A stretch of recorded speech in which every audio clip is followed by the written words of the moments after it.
Hi, I'm Pat Merlo, and I was a member of the team that developed the PathTracker bulk barcode scanner. This device was designed to allow you to capture all the barcodes on cassettes in a full basket or partial basket in one process. So currently, what the pathology assistants have to do is individually scan each cassette one at a time in a whole basket.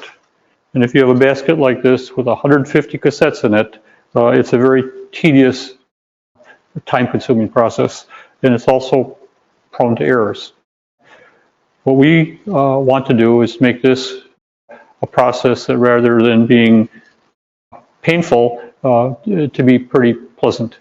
So the way this process works is you take your basket, put it under the camera, make sure you can see all the barcodes in the field of view. Simply go and press the big green button, and we start scanning that image.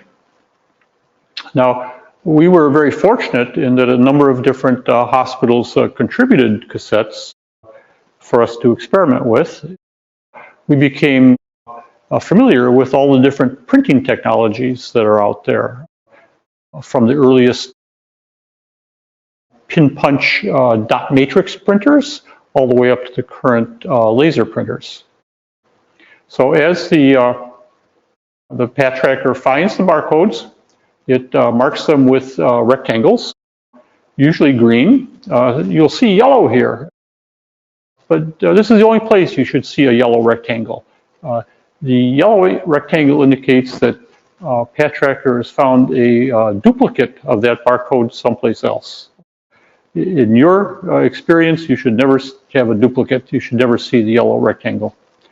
So in this basket, which is a mix of different printer technologies from different institutions, we were able to identify all the barcodes in the basket. So yay!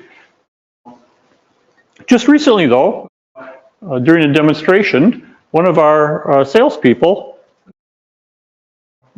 was at an institution that used the earliest technology, and that was the dot matrix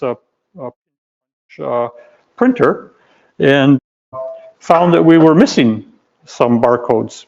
So let's try this basket.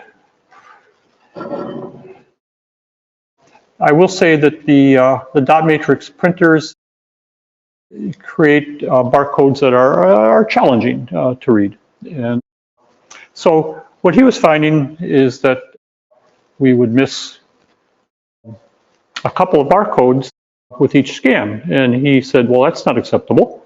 So the institution was kind enough to send us a lot of pin-printed dot matrix barcodes. We did a lot of experimenting, and you can see this is a typical regular scan where we got most of them, but we missed two, and that's not acceptable.